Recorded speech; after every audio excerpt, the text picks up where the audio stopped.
नमस्कार दोस्तों, आपका स्वागत है 10 स्मार्ट हिंदी चैनल में। आशा करता हूँ आप लोग मस्त होगे, स्वस्थ होगे और ज़बरदस्त होगे। हम लोग डॉक्टर नगेंद्र का हिंदी साहित्य का इतिहास पढ़ रहे थे और इसमें हम लोग देख रहे थे द्वितीय खंड, पूर्व मध्यकाल अथवा भक्ति काल, जिसमें हम निर्गुण भक्ति काव्य देख रहे थे जो कि अध्याय 4 है। उसमें हम निर्गुण भक्ति के प्रमुख कवि देख रहे थे, हमने सुंदरदास तक देख लिए थे। इसी श्रेणी में हम देखेंगे अन्य संत कवि। ठीक है, आप लोगों से बस इतनी ही रिक्वेस्ट है कि आप लोग किताब लेके बैठ जाइए, जिसके अगर वो अवेलेबल हो तो उनके पास। ठीक है, अगर कोई सफ़र कर रहा है, घूम रहा है, ऐसे मतलब ईयरफोन से देख सकता है, वो ईयरफोन लगा के। तो इसी कड़ी में पढ़ेंगे अन्य संत कवि। भक्ति काल में संत काव्य धारा के विकास में शताधिक कवियों का योगदान रहा है, 100 से अधिक कवियों का भी योगदान रहा है। अतिरिक्त कुछ अन्य को भी पर्याप्त लोकप्रियता प्राप्त हुई है। इसमें धर्मदास, रज्जब, बाबरी साहिबा, सदना, बेनी पीपा, सेन, धन्ना, अंगद, प्रवर्ती सिख गुरु, शेख फरीद, भीषण, बीरभान, निपट निरंजन स्वामी उल्लेखनीय है। संत धर्मदास कबीर के प्रमुख शिष्य थे। ठीक है, ये तथ्य की दृष्टि से इंपॉर्टेंट है, इसीलिए धर्मदास थे ना, वो कबीर के प्रमुख शिष्यों में थे। कबीर वाणी को बीजक में संकलित करने का श्रेय नहीं को आता। धर्मदास ने ना कबीर की जो वाणी है ना, बीजक नाम से संकलित की थी धर्मदास जी ने।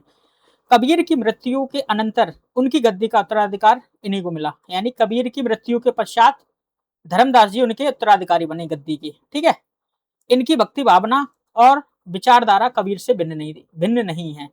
इनकी धर्मदास जी की विचारधारा है ना, कबीर से बिल्कुल एक समानता रखती है, बिल्कुल भिन्न नहीं है। किंतु खंडन मंडन की कटुता इनके यहाँ नहीं मिलती, और जो खंडन मंडन की कटुता है ना, वो धर्मदास जी के यहाँ पर नहीं मिलती, जो कि कबीर जी के यहाँ पर मिलती थी।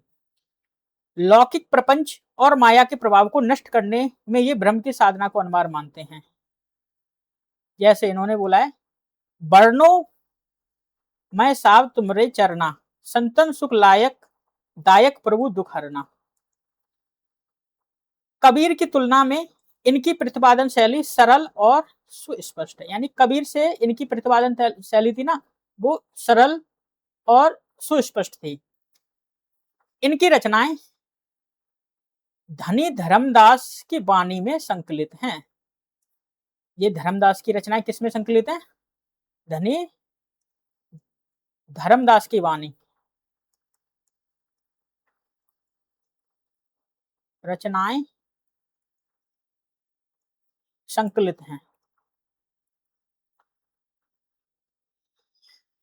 संत रज्जब 1567 से 1689 की गणना दादू दयाल के प्रमुख शिष्यों में की जाती। संत रज्जब थे ना, वो दादू दयाल के प्रमुख शिष्य थे। इनका पूरा नाम रज्जब अली खां था। क्या था इनका पूरा नाम? रज्जब अली खां। गुरु के प्रति इनकी अनन्य श्रद्धा थी। दादू दयाल की समग्र रचनाओं को अंगबधु शीर्षक कृति में इन्होंने ही संकलित किया। रज्जब ने ये दादू दयाल की जो रचनाएं थी ना, समग्र रचनाएं अंगबधु नाम से रज्जब ने संकलित की। ये तथ्य की दृष्टि से इंपॉर्टेंट है। ठीक है, इसमें पूछ लिया अंगबधु में किसकी रचनाएं संकलित हैं? दादू दयाल जी की। ठीक है, किसने संकलित की थी? संत रज्जब ने। तो आप इसे इंपॉर्टेंट लगा लेना, तथ्य की दृष्टि से बहुत ही ज्यादा इंपॉर्टेंट है, और काफी पेपरों में काफी बार पूछा भी गया है, और उम्मीद है आगे भी पूछेगा ये। एक अन्य रचना सवंगी में इन्होंने अपनी रचनाओं के साथ अन्य प्रसिद्ध निर्गुण संत कवियों की वाणी का भी संकलन किया। ठीक है, सवंगी नामक रचना थी, उसमें अपनी रचनाओं के साथ अन्य प्रसिद्ध निर्गुण संत थे ना, उनको भी संकलित किया, उनकी रचनाओं को भी संकलित किया। वैसे इनकी रचनाएं रज्जब वाणी में संग्रहित हैं। ठीक है, इनकी रचनाएं किसमें संग्रहित हैं? संत रज्जब की रज्जब वाणी में। ठीक है, ये इंपॉर्टेंट है, ये भी तथ्य की दृष्टि से। साधना पद्धति और विचार निरूपण में इन पर दादू दयाल का व्यापक प्रभाव था। जैसे धर्मदास पर धर्मदास को के ऊपर कबीरदास जी का प्रभाव था। ठीक है, वैसे ही इनके ऊपर संत रज्जब के ऊपर दादू दयाल जी का प्रभाव था। अपने मंतव्यों को स्पष्ट करने के लिए इन्होंने दृष्टांत शैली का प्रचुर मात्रा में प्रयोग किया। इन्होंने किस शैली का प्रचुर मात्रा में प्रयोग किया? दृष्टांत शैली का। किसने प्रयोग किया? संत रज्जब ने, संत रज्जब द्वारा। भाषा की व्यवहारिकता और छंद संबंधी विविधता इनकी अन्य उल्लेखनीय विशेषताएं हैं। इनकी विचारधारा का अनुमान निम्नलिखित साखियों को सहज ही हो जाती है। ठीक है, साखियों से मिल जाती है। कौन सी है? बारी बुद्धि साय उदय, सफरी शब्द समान, यह प्रकार बाड़ी विविध, समुझे साधु सुजान, निर्बल पीवे प्रेम रस, पल पल पोसे प्राण, जन रज्जब छाप क्या रहे, साधु संत सुजान। ठीक है, इसी कड़ी में देखेंगे संत संप्रदाय में बाबरी पंथ का विशेष महत्व है। ठीक है, बाबरी साहिबा इसी पंथ की प्रमुख संत थी। ठीक है, ये महिला संत थी। कौन थी प्रमुख संत? महिला बाबरी साहिबा जी। ठीक है, किंवदंती है कि उच्च कुल की महिला थी। ठीक है, ऐसी मान्यता चलती है, प्रचलित है किंवदंती। ठीक है, कि उच्च कुल की महिला थी। सत्यानुभूति और ब्रह्म की साधना में इन्हें यत्र तत्र भटकना पड़ा, यहाँ वहां भटकना पड़ा। बाबरी साहिबा सम्राट अकबर के समसामयिक थी। ठीक है, यानी कि अकबर के समकालीन थी बाबरी साहिबा। इनका समय 1542 से 1605 ईस्वी के लगभग माना जाना चाहिए। इनकी साधना पद्धति व्यक्तिगत जीवनी, काव्य के विषय में कोई विशेष सूचना प्राप्त नहीं होती है। ठीक है, इनकी ना तो साधना पद्धति के बारे में, व्यक्तिगत जीवनी के बारे में कोई भी रचना प्राप्त नहीं होती है। तदापि इनके काव्य के एक दो उदाहरण उपलब्ध हैं, यानी कि इनके जो काव्य थे ना, इनके एक दो उदाहरण जरूर मिलते हैं। इनकी भावुकता और कवित्व प्रतिभा में संदेह नहीं रह जाता। एक सवैया है जो देखिएगा, बाबरी राबरी का कहिए, मन होवे के पतंग भरे नित भावरी, भामरी जानिए संत सुजान, जिन्हें हरिरूप ये दर सावरी, सावरी सूरत मोहिनी मूरत, दे कर ज्ञान अनंत लखावरी, खावरी सोहते हरि प्रभु, गति राबरी देही देख भई मत बाबरी। ठीक है, इसी कड़ी में देखो पंक्तियां सभी इंपॉर्टेंट हैं। फिर मैं पुरानी वीडियो के हिसाब से बोलूंगा भाई, आप याद करने की कोशिश करोगे, याद नहीं हो पाएगी। ठीक है, आप लोग एक दो बार पढ़ोगे तो आपको समझ में आ जाएगा। ठीक है, ये किसकी पंक्ति है? इसमें से जरूरी नहीं है यहाँ से उठाए या आप सोचो मैं रज्जब से मैं क्लियर कर लूंगा, तो दो पंक्ति उठा ले फिर।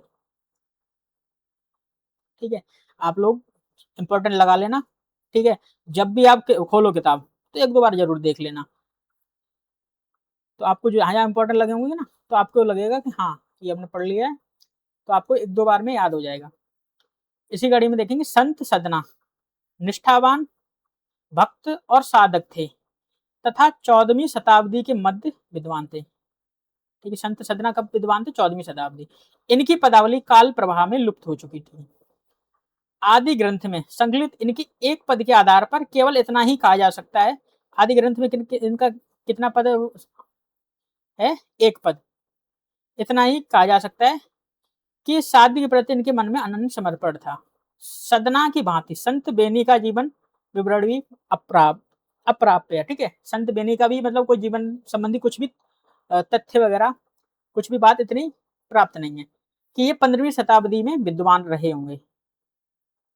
आदि ग्रंथ है ना, इनके 3 पद थे। किनके? संत बेनी के, जिनमें स्पष्ट है कि ये साधना मार्ग की द्रुहता और आध्यात्मिक सूक्ष्मता हठ योग की प्रयोगों से भली बात परिचित थे। ठीक है, मूर्ति पूजा, भयचार और आडंबरों की इन्होंने कटु आलोचना की। इसी कड़ी में देखेंगे संत पीपा। संत पीपा का जन्म मृत्युकाल अनिर्णित है, मतलब इसका कोई निर्णय नहीं हुआ है। तथापि यह निश्चित है कि ये 15वीं शताब्दी की पूर्वार्ध में विद्वान थे। इनके जन्म काल से संबंधित कुछ भी, जन्म मृत्यु से संबंधित कुछ भी पता नहीं है, कुछ भी निर्णय नहीं है। ठीक है, पर इनके निश्चित यह है कि ये 15वीं शताब्दी से पूर्व विद्वान थे। ये खींची वंश के राजपूत गृहस्थ थे। ठीक है, ये खींची वंश राजपूत के गृहस्थ थे। इन्होंने स्वामी रामानंद से दीक्षा ली। संत पीपा ने किससे दीक्षा ली? स्वामी रामानंद जी से। ठीक है, ये आगे भी पढ़ा है, तो आप संत पीपा ने यहाँ तथ्य की दृष्टि से इंपॉर्टेंट है, इसलिए इंपॉर्टेंट लगा दे रहा हूं, आप भी लगा लेना। सदना और बेनी की भांति इनकी रचनाएं भी प्राय अनुपलब्ध हैं। ठीक है, अब संत सेन जाति के नाई थे। अब संत सेन के, अब ये इंपॉर्टेंट हो जाएगा, जाति पूछ लेते हैं पेपरों में, बहुत मतलब काफी पेपरों में पूछा है, तो ये इंपॉर्टेंट है। संत सेन किससे थे? नाई जाति से। प्रोफेसर रानाडे ने उनका समय 1450 ईस्वी के लगभग निर्धारित किया। ये स्वामी रामानंद के शिष्य थे। ठीक है, संत सेन भी स्वामी रामानंद के शिष्य थे। नावादास ने भक्तमाल में इनकी निष्ठा और साधना की प्रशंसा की, किंतु अधिकांश संतों की भांति इनकी रचनाएं भी सुलभ नहीं है। ठीक है, जो अन्य संत हुए हैं ना, उनकी भांति इनकी भी रचनाएं भी नहीं मिली हैं।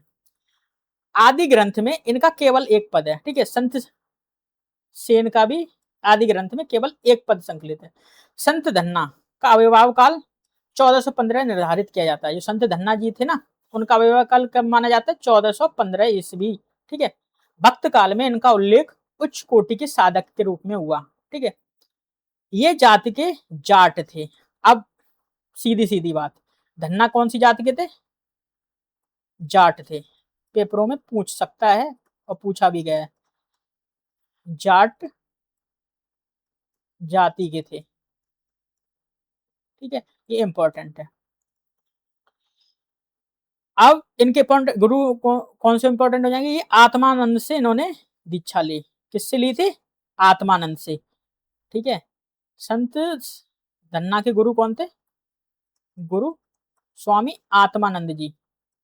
आत्मानंद। आदि ग्रंथ में इनके 4 पद संकलित हैं। अभी भैया किसी भी एग्जामिनर की इससे डीपली दृष्टि नहीं पड़ी है, अगर पड़ गई तो ये भी पूछ सकता है कि इनके आदि ग्रंथ में कितने पद संकलित हैं। ठीक है, आप एक दो बार है ना ये चीजों पे निगाह मारते जाना आप लोग, जिससे कि आप लोग कर सको। जिनमें निर्गुण साधना पर बल देते हुए भाईचारों की निंदा की। गुरु नानक की भांति पंजाब के कुछ अन्य सिख गुरुओं ने भी संत काव्य की रचना की। ये हैं अंगद, अमरदास, रामदास, अर्जुन देव। गुरु अंगद 1504 से 1552। ठीक है, मध्यकालीन पंजाबी भाषा में काव्य रचना की, किंतु उनकी भाषा ब्रज भाषा के निकट थी। गुरु अंगद की भाषा ब्रज भाषा के ज्यादा निकट थी। उनकी विचारधारा और रचना शैली गुरु नानक से प्रभावित थी। ठीक है, गुरु अंगद की रचना शैली किससे प्रभावित थी? गुरु नानक जी से। वैसे भी इन्हें नानक देव की रचनाओं को एकत्र करने का श्रेय प्राप्त है। गुरु अंगद ने नानक देव की रचनाओं को एकत्र किया। अंगद ने सरल और सरस परमार्जित भाषा में गेय पदों की रचना की। ठीक है, सरल और परमार्जित भाषा में गाने योग्य पदों की रचना की, जो गाए जा सकते हैं। यथा स्थान अलंकारों का सहज सन्निवेश किया।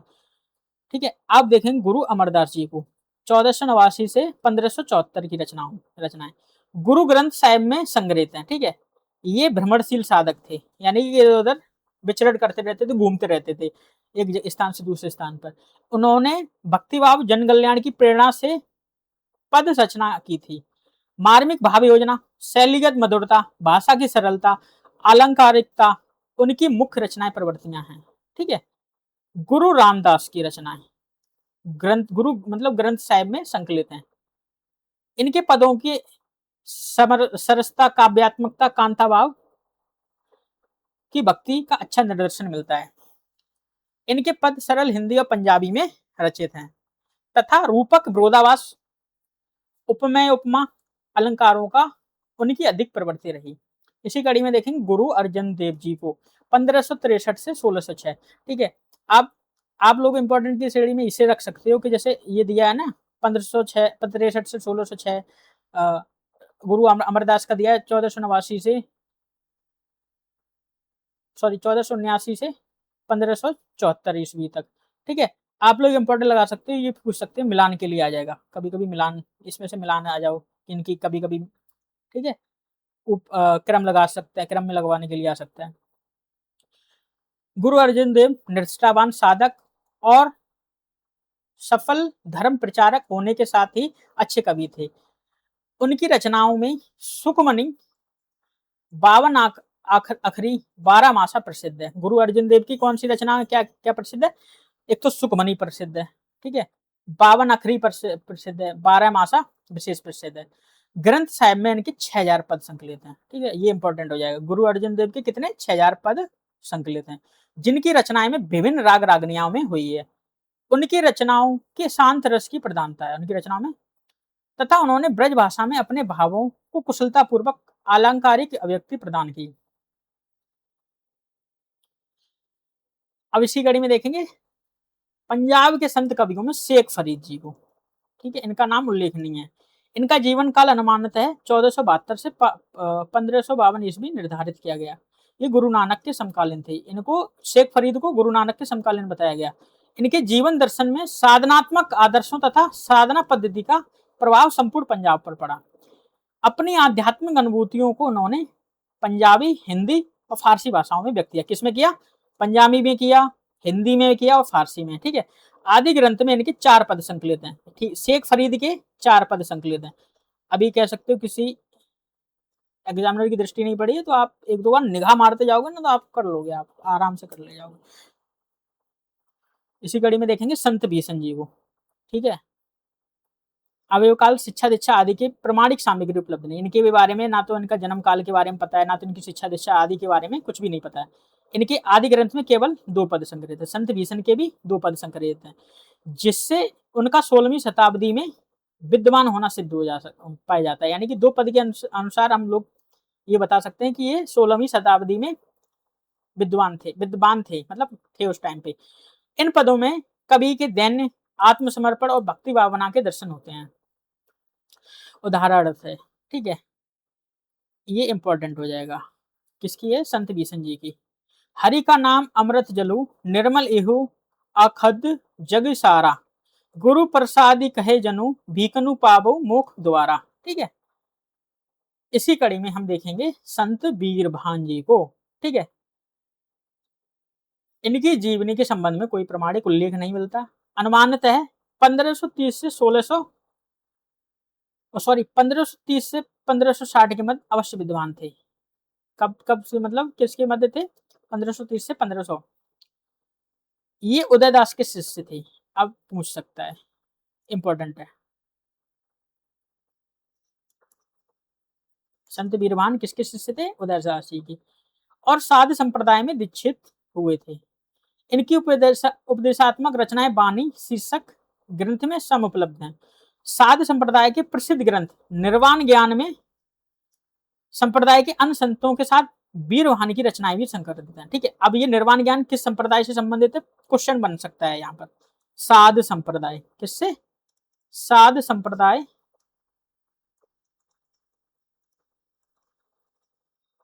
संबंधित ग्रंथ,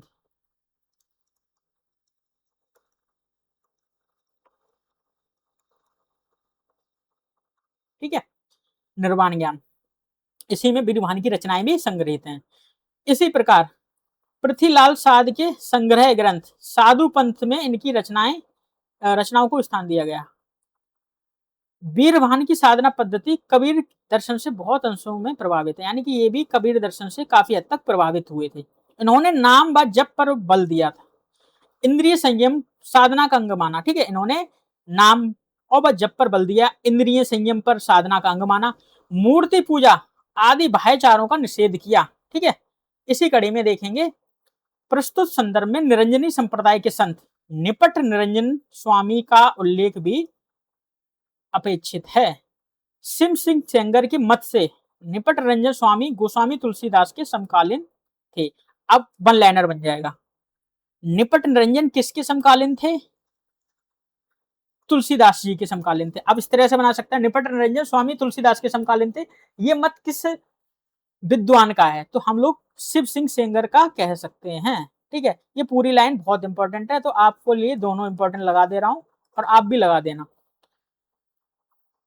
और इन्होंने शांत सरसी निरंजन संग्रह नामक ग्रंथों की रचना की थी। किसने? निपट निरंजन स्वामी ने किसकी रचना की थी? शांत सरसी और निरंजन संग्रह।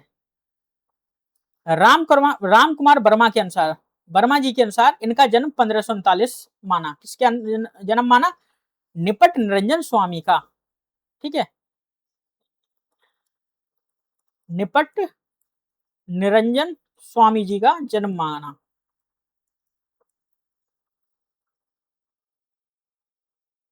जन्म, ठीक है। कहा जाता है गौड़ ब्राह्मण थे। निपट निरंजन कौन थे? गौड़ ब्राह्मण और दौलताबाद के निवासी थे। ये अधिकतर काशी में रहते थे। निर्भीक और स्पष्टवादी व्यक्ति थे। निपट निरंजन न केवल उच्च कोटि के विचारक थे वरन अच्छे कवि भी थे। भाषा पर इनका अच्छा अधिकार था इनकी काव्य व्यक्ति का रूप इनके व्यक्तित्व के अनुकूल ही बड़ा सरल और सुंदर है। ठीक है, इसी कड़ी में निर्गुण भक्ति काव्य के जो कवि थे वो समाप्त हुए। ठीक है, इस किताब के अनुसार। अब इसी कड़ी में देखेंगे संत काव्य और सामान्य प्रवृत्तियां, संत काव्य की सामान्य प्रवृत्तियां।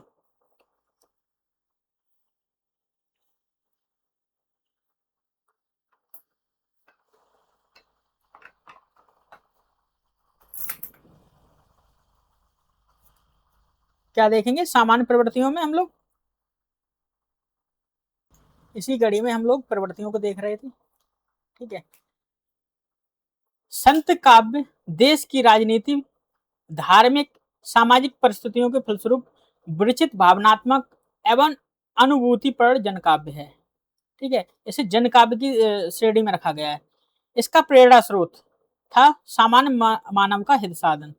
ठीक है, इसके कोई प्रेरणा स्रोत कोई अलग से नहीं था कि हम उसको किसी के याद में मतलब ये कविताएं करेंगे, इनके बारे में लिखेंगे, ऐसा कुछ नहीं था।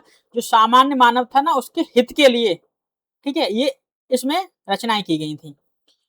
फलस्वरूप समाज में लिप्त ना होकर भी संत कवियों ने समाज कल्याण का मार्ग अपनाया और जीवन के विभिन्न क्षेत्रों में शोषित और प्रताड़ित मानव को समस्त प्रवृत्तियों, परिस्थितियों तथा भावनाओं का गंभीर विचार युक्त यथातथ चित्रण किया।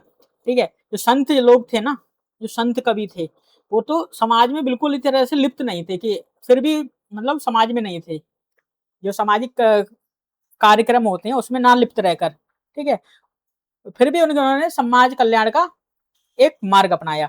उसमें उन्होंने शोषित, प्रताड़ित, ठीक है, और उनकी प्रवृत्तियों, परिस्थितियों, ठीक है, उनकी भावनाओं को गंभीरता से साथ उनका यथातथ्य यानी तथ्य के साथ अच्छे ढंग से चित्रित किया। इस प्रकार संत साहित्य आध्यात्मिक अनुभूतियों का एक लेखा जोखा मात्र नहीं, उसमें तत्कालीन जनजीवन का प्रतिबिंब भी विद्यमान है। ठीक है, अब इस प्रकार कह सकते हैं कि जो संत साहित्य है ना, उनका आध्यात्मिक अनुभूतियों का एक लेखा वो नहीं है मात्र, उसकी जो उस समय की जो जनजीवन का प्रतिबिंब है ना, वो भी इसमें लक्षित होता है। ठीक है, दिखाई देता है।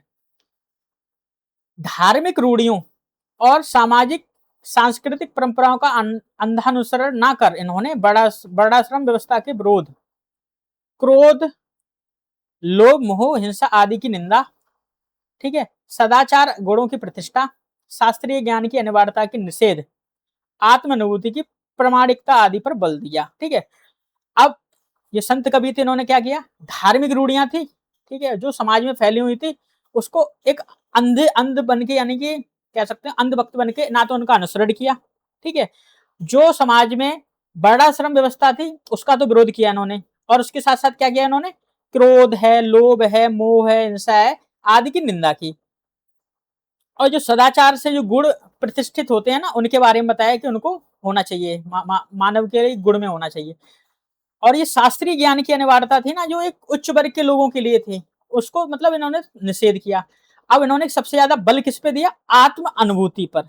आत्म अनुभूति को ही इन्होंने भक्ति के रूप में दिखाया है, इसकी प्रामाणिकता पर ही इन्होंने बल दिया, आत्म अनुभूति की।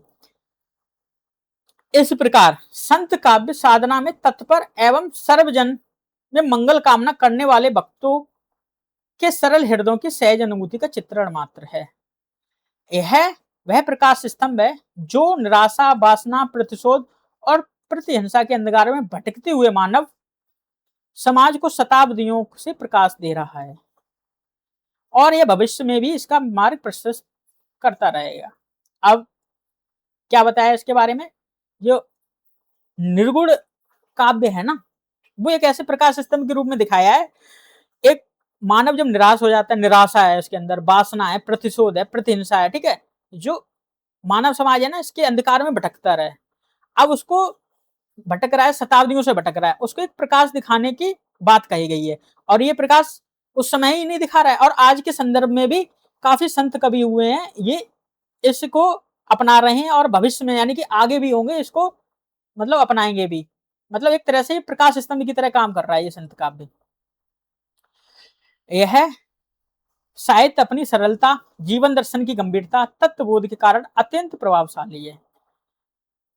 इसकी रचना समाज में निम्न अथवा सामान्य वर्ग के कवियों ने की है, जो साहित्य के अध्ययन के स्थान पर आत्म अनुभव को प्रधानता देते थे। ठीक है, अब इन्होंने बताया कि इनकी रचना किसने की है, निम्न वर्ग के और सामान्य वर्ग के जो कवि थे ना उन्होंने की है, जिसके कारण इन्होंने जो मतलब साहित्य के अध्ययन में आत्म अनुभव जो उनका खुद का अनुभव है ना उसको प्रधानता देते थे ये लोग। अब उच्च वर्ग के कवि ने क्यों नहीं की, उच्च वर्ग के कवि होते तो मैं ये नहीं कह रहा हूँ ये संत कवि उच्च वर्ग के हो नहीं सकते, पर लेकिन ज्यादातर क्या करते थे, राजा महाराजाओं की प्रशंसा में गाते थे उच्च वर्ग के कवि, और वही वो शायद राज कवि कहलाते थे कि जो उनके बारे में गाते थे प्रशंसा में, तो उनको कुछ सोने की मुद्रा वगैरह, कुछ मतलब जगह वगैरह, सरफी वगैरह मिल जाते थे। ठीक है, वो मतलब जनता की अनुभूति के वर्णन में नहीं करते थे ना, तो अपनी अनुभूति को, बस उनका उद्देश्य ये रह जाता था कि बस राजा को खुश कर दो, बस यही था। पर लेकिन जो मतलब निर्गुण भक्त कवि थे ना, लेकिन उनका ऐसा काम नहीं था, वो आत्म अनुभव को अपनी प्रधानता ज्यादा देते थे। संत काव्य का लक्ष्य था सामान्य अशिक्षित जनता में सत्य का निरूपण करना, करनी कथनी में तारतम्य पर बल देना, नाम के माधुर्य को जनता तक पहुंचाना। अब उन्होंने क्या बोला है, जो संत काव्य था ना उसका मुख्य लक्ष्य क्या था, जो इसलिए मतलब एक सरल और सुस्पष्ट भाषा में मतलब अपनी काव्य रचना करते थे, बातें कहते थे कि उनकी एक सामान्य और जो अशिक्षित जनता तक है ना उनके तक बात पहुंच सके। ठीक है, और उनकी कथनी और करनी में मतलब एक तारतम्यता स्थापित हो जाए।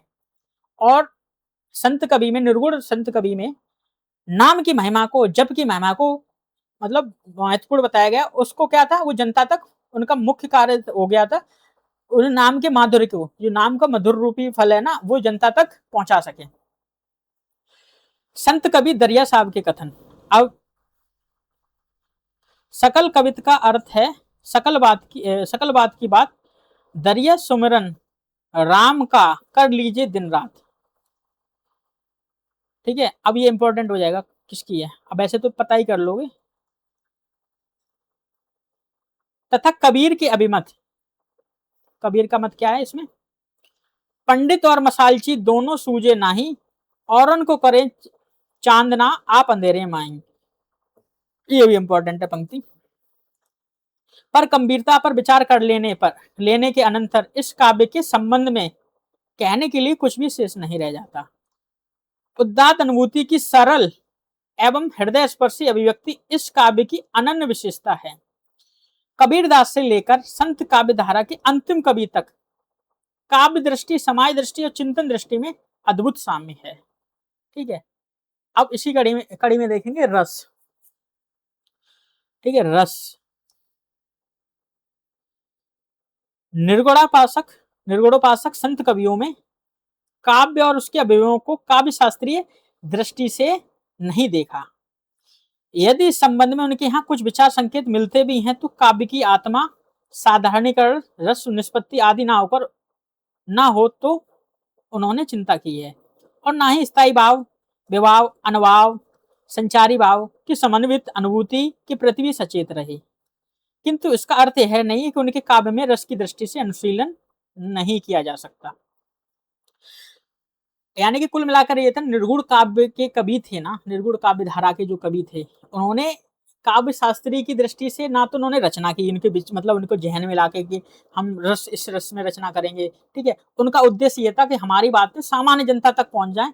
ठीक है, और इस तरह से लोगों तक अपनी बातों को पहुंचाना ही इनका उद्देश्य रहा।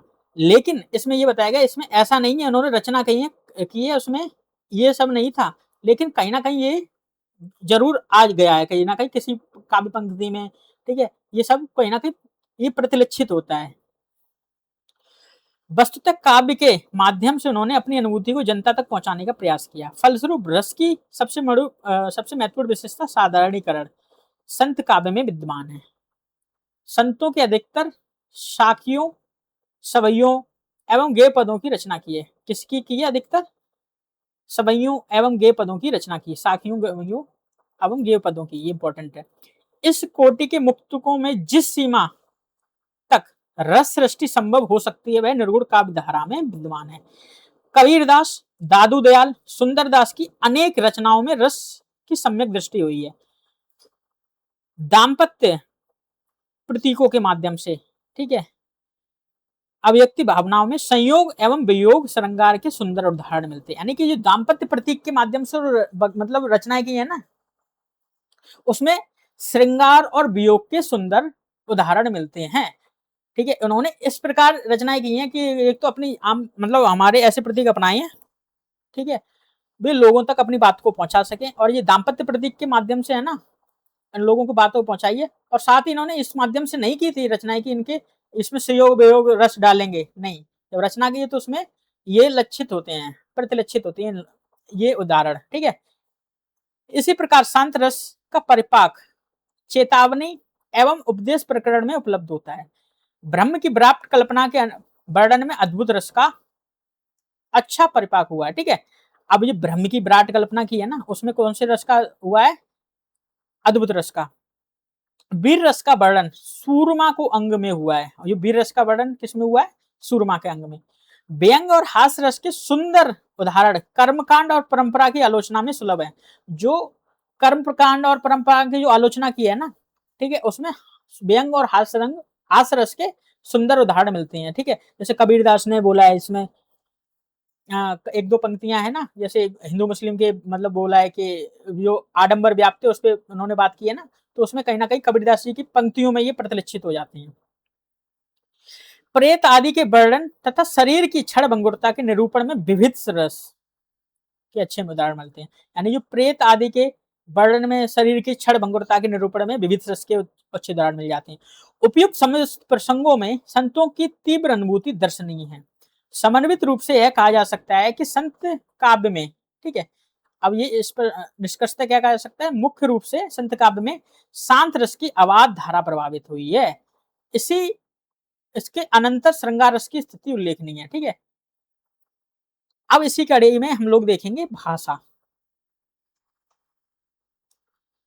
संत काव्य की भाषा जन सामान्य की भाषा है, और जो उनकी भाषा है ना तो कोई काव्य शास्त्रीय भाषा है, ना तो उनकी गरिष्ठ भाषा है, ठीक है, ना तो उनकी कर्कश भाषा है। उनकी भाषा है जन सामान्य की भाषा, जो आसानी तक लोगों को समझ में आ सके, एक दूसरे को पहुंचा सके। ये जन सामान्य की भाषा थी, भाषा संत कवियों की।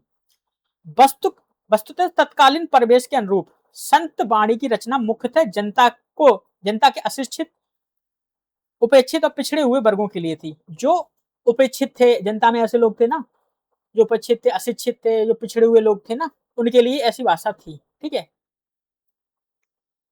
अंततः संति की भाषा की आवश्यकता अनुसार सती सरल, कृत्रिमता विहीन, सहज है। मतलब उनकी भाषा कौन सी थी? सरल थी, मतलब कोई बनावटीपन नहीं था उसमें, एक सहज थी उनकी भाषा में। संत जन भ्रमणशील प्राणी थे, मतलब संत जन थे ना, भ्रमणशील थे।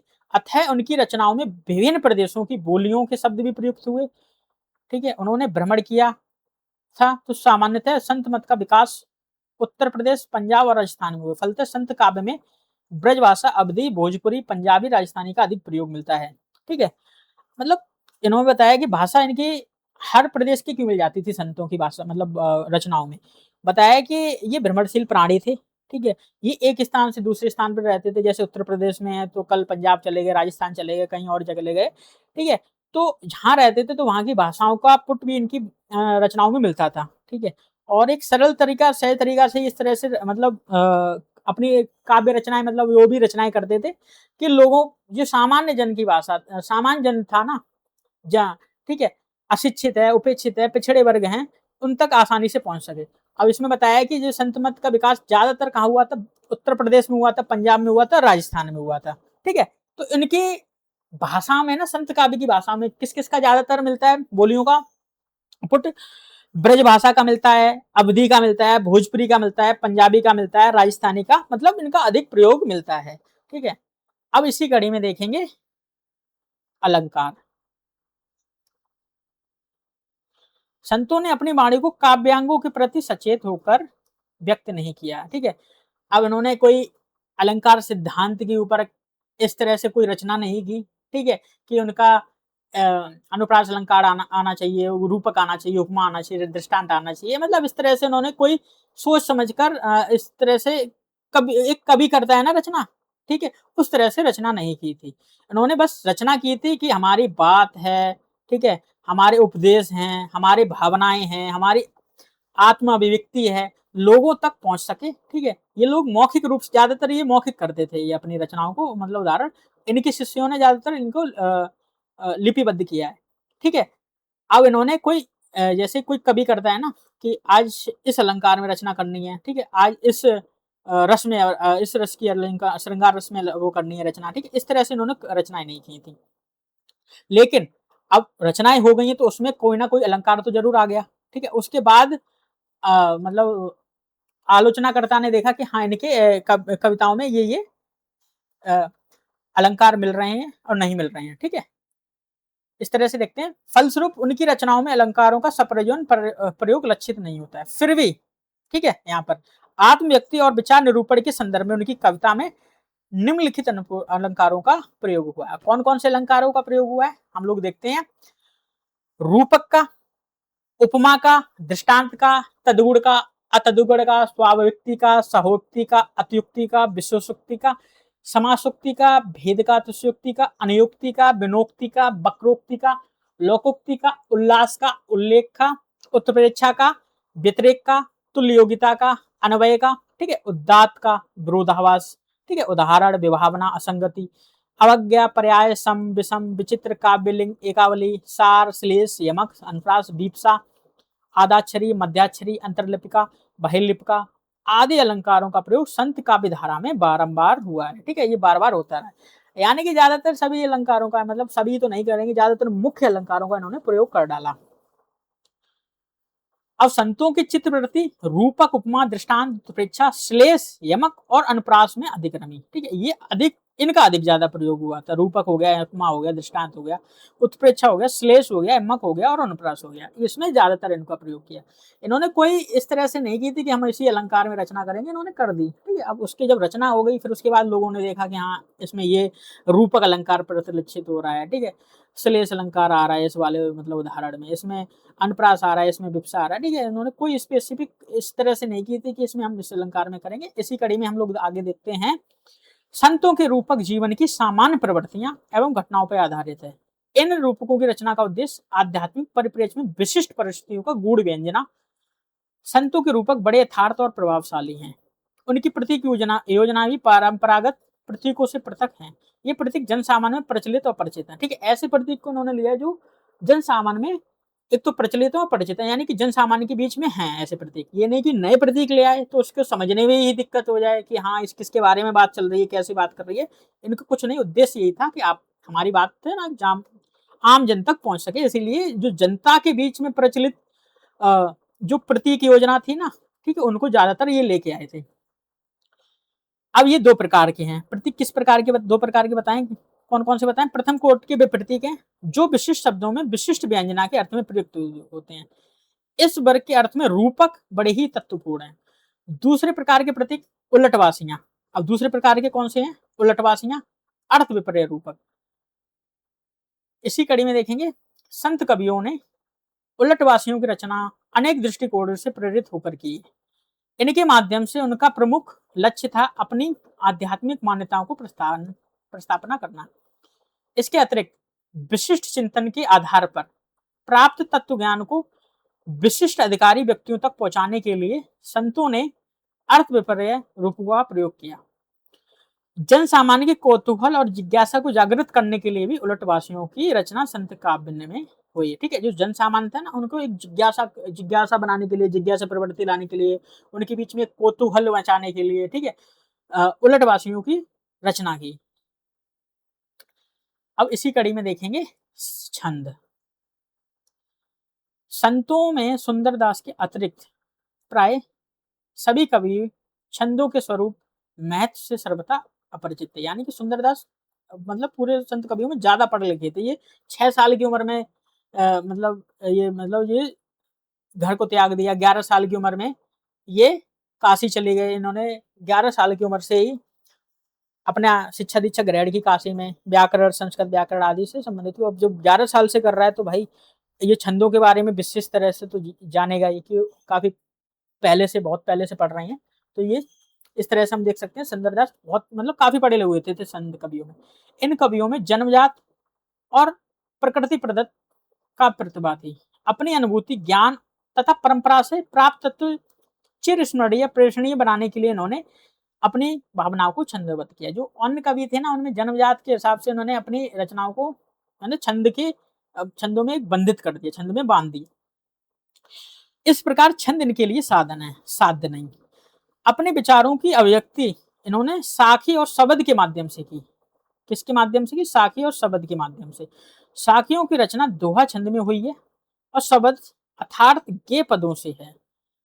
सुंदरदास सवैया की रचना करने में सिद्धस्त थे। ठीक है, सुंदरदास सवैया की रचना करने में सिद्धस्त थे। चौपाई, कवित, हंसपद आदि छंदों का भी संत काव्य में प्रयोग हुआ है। वैसे संत कवियों का ध्यान छंदों की ओर कम गया है, इसलिए छंदों की शुद्धता कहीं कहीं पर संदिग्ध है। परंतु संत सुंदरदास इस निष्कर्ष के अपवाद है। पढ़े लिखे तो भाई अच्छे से कर ही लेंगे छंदों के बारे में, लेकिन जो अन्य कवि है ना, उनकी छंद की शुद्धता पर कहीं ना कहीं उनकी संदिग्धता को देखा जा सकता है, उनको संदिग्ध दृष्टि से देख सकते हैं हम लोग। इसी कड़ी में पढ़ेंगे युगबोध। संतों का व्यक्तित्व सच्चे अर्थों में संवेदनशील था। उनका मानस स्वच्छ उदार था। ठीक है, वो उदार प्रवृत्ति के थे, संवेदनशील थे। ठीक है, इसलिए उनका साहित्य जन भावनाओं की सहज प्रवृत्तियों और परिस्थितियों और विकृतियों और विडंबनाओं का विशाल शब्द चित्र है। दूसरे शब्दों में उनका तत्कालीन समाज का यथार्थ चित्र अंकित किया उन्होंने। उस समय का जो समाज था ना, उसमें यथार्थता के साथ अपनी रचनाओं में उनके बारे में चित्रित किया है। संत काव्य आत्मविश्वास, आशावाद और आस्था की भावना संस्थापित करने में सहायक साहित्य है। ठीक है, जो संत काव्य था ना, उनका मुख्य कार्य क्या हो गया था? आत्मविश्वास जागृत करना, एक आशा के रूप में लोग देखने लगे थे, आस्था के रूप में। ठीक है, जो भावनाएं थी ना, उनको एक स्थापित करने का कार्य हो गया था। यह जीवन शक्ति का अजस्र स्रोत है और यही मतलब आत्मविश्वास, आशा, आस्था, यही मानव जीवन की एक जीवन शक्ति के मतलब जीवन जीने की शक्ति के लिए एक मुख्य स्रोत के रूप में देख सकते हैं। इस काव्य का प्रमुख प्रयोजन है त्रस्त, संतप्त, उपेक्षित, उत्पीड़ित मानव को परिज्ञान प्राप्त करना। ठीक है, जो इस तरह के त्रस्त हैं, संतप्त हैं, उपेक्षित हैं, उत्पीड़ित मानव है, उनको एक तरह से एक आशा देना, आत्मविश्वास देना, आस्था देना, इनका परिज्ञान प्रदान करना, ये काव्य के प्रयोजन थे। ठीक है, अब इसके जीवन का स्वरूप, विश्लेषण और व्याख्या उपलब्ध होती है। संक्षेप में निर्गुण काव्य का आचरण की पवित्रता का संदेश लेकर जनता के समक्ष आया। ठीक है, निर्गुण काव्य आया था ना, वो आचरण की पवित्रता का संदेश, जो मतलब मनुष्य का आचरण स्वस्थ होना चाहिए, अच्छा होना चाहिए, शुद्ध होना चाहिए, इसकी पवित्रता का संदेश लेकर जो आम जन के बीच में आया था, उसमें युग चेतना का व्यापक स्वरूप प्रतिफलित होता है। मध्य युग की सामाजिक, धार्मिक एवं सांस्कृतिक समस्याओं का संत काव्य में स्वाभाविक चित्रण हुआ है। वस्तुतः संतों ने अपने समय में मानव समाज को दोष मुक्त कर परिष्कृत बनाने की चेष्टा की। जो संतों ने ना, उस समय के मानव समाज में जो दोष थे ना, उससे मुक्ति दिलाकर, ठीक है, जो दोष हैं, अहम का, गुस्सा का मतलब और लालच का, जो मतलब उनके अंदर जो दोष थे ना, उसको मतलब निकालने का कार्य संत समाज ने किया, संत लोगों ने किया। उनकी रचनाओं में मानव की क्षुद्रता, सीमाओं, स्वार्थपरता, ठीक है, असत्यप्रियता, संकीर्णता, अर्थलोभता, कामुकता आदि का चित्रण, विवेचन का विश्लेषण हुआ। ठीक है, इस तरह को निकालने का काम किया। इसी प्रकार सामाजिक असंगतियां, जो समाज में असंगतियां थी, धार्मिक विडंबनाएं थी, बहुत लोग बहुदेव उपासना करते थे, ज्यादा एक से अधिक देवों को मानते थे, मूर्ति भंजन, मूर्ति को वो करना, मूर्ति पूजा करना, ठीक है, आदि समस्याओं की अभिव्यक्ति, उनका निदान भी संत काव्य ने की मिलता है। ठीक है, इन सब की जो जो मतलब इनके नजर में था ना, सामाजिक जो असंगतियां थी, धार्मिक विडंबना थी आदि को, ठीक है, उसका निदान भी अभिव्यक्ति के साथ साथ उसका निदान भी संत काव्य में मिलता है। इसमें संदेह नहीं है, संत कवि अपने समय में समाज के सच्चे प्रहरी थे। ठीक है, अब प्रहरी कौन थे? एक कह सकते हो कि एक द्वारपाल थे। ठीक है, रक्षा करने वाले थे। ठीक है, समाज के रक्षक के रूप में हम लोग कह सकते हैं। ठीक है, नानक की रचनाओं में बाबर के आक्रमण काल में भारत की राजनीति अस्थिरता का वर्णन मिलता है। तो नानक जी थे ना, उसके राजनीतिक अस्थिरता में किसका वर्णन मिलता था? बाबर के आक्रमण काल का। संत कवियों ने जीवनदायिनी शक्तियों की ओर जन सामान्य का ध्यान आकर्षित किया, समाज को सशक्त, निर्दोष एवं कल्याणकारी मार्ग पर अग्रसर करने की चेष्टा की। जनमानस के संताप को दूर करने वाली संतों की पीयूष बड़ी वाणी का मध्यकालीन समाज पर व्यापक प्रभाव पड़ा। ठीक है, जो संत समाज है ना, उनके मतलब दुख को दूर करने वाली संतों की पीयूष वाणी मतलब एक अमृत रूपी वाणी, जो मध्यकाल के जो समाज था ना, उस पर बहुत ज्यादा अमृत रूपी, अमृत के समान ये वाणी का बहुत बड़ा प्रभाव पड़ा। इतिहास में ऐसे उदाहरण विद्यमान हैं जबकि संत विशेष में कृतित्व, व्यक्तित्व और उपदेशों से प्रभावित होकर शासक वर्ग स्वयं उनके दर्शनार्थ उपस्थित हुआ, उनका उन्हें ससम्मान आमंत्रित किया गया। कबीरदास और नानक जैसे प्रमुख संतों ने ही नहीं, अनेक अनुयायियों ने भी अपने अपने समय की जनता को प्रभावित किया। यानी कि कबीरदास और नानक के अलावा भी और कभी भी हुए, इन्होंने जनता को बहुत ज्यादा अपनी वाणी से प्रभावित किया। ठीक है, अपनी वाणी से, अपने कार्य से, ठीक है, अपने सामाजिक कार्य से बहुत लोगों को प्रभावित किया। संतों के व्यक्तित्व का प्रभाव हिंदुओं तथा मुसलमानों के समान रूप से पड़ा। ठीक है, अब ये नहीं कि इन्होंने एक वर्ग के लिए, एक संप्रदाय के लिए किया, इन्होंने दोनों रूप से इनका प्रभाव, इनके व्यक्तित्व का प्रभाव हिंदुओं पर भी पड़ा और मुसलमानों पर भी पड़ा। उन्होंने अपनी वाणियों से आने वाली पीढ़ियों को अशस्त्र प्रेरणा प्रदान की, यहां तक कि अनास्था से पीड़ित 20वीं शताब्दी के सबसे महान नेता, युग पुरुष महात्मा गांधी भी कबीरदास के जीवन सिद्धांतों के आध्यात्मिक मान्यताओं से प्रभावित हुए। यानी कि 20वीं शताब्दी में महात्मा गांधी भी थे ना, वो कबीरदास से बहुत प्रभावित थे। संतों के व्यक्तित्व, कृतित्व और साधना के प्रभाव का इससे बड़ा प्रमाण और क्या होगा। ठीक है, अब आज के लिए बहुत बहुत धन्यवाद।